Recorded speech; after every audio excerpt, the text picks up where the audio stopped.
Hey, if you ever feel completely overwhelmed, like there's so much to do, you don't have enough time, all the information is conflicting and it prevents you from taking action, this is for you. So let's use a common example. Let's say you're running short on time and you don't have time for maybe a 45 or a 60-minute workout. What do? Do you end up doing something shorter, or you just say, forget it, I'm not gonna work out today? Unfortunately, we know how that ends, right? Then it cascades 2 days, 3 days, 1 week, 2 weeks, 3 weeks, and then you're falling completely off the wagon. The same thing happens with diet, right? I can't eat perfectly today, so you know what? I'm gonna turn today into a cheat day. And then tomorrow, and then tomorrow, and then the next week.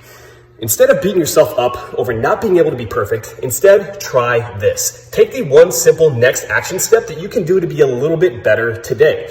So if you have something that you can do in 5 minutes, for example, just doing push-ups, just doing bodyweight squats, because that's all the time that you do have, or jumping into a hotel workout, that's completely fine.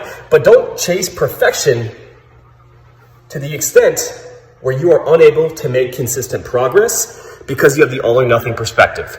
Instead, use that mindset switch. What is the one simple action that you can take today that's going to bring you one step closer? Momentum builds. Momentum builds and rolls downhill. So again, you don't need a big push all the time. You don't need that perfection. Instead, that one small step. All right? So chase progress, not perfection. If you do that, you will succeed.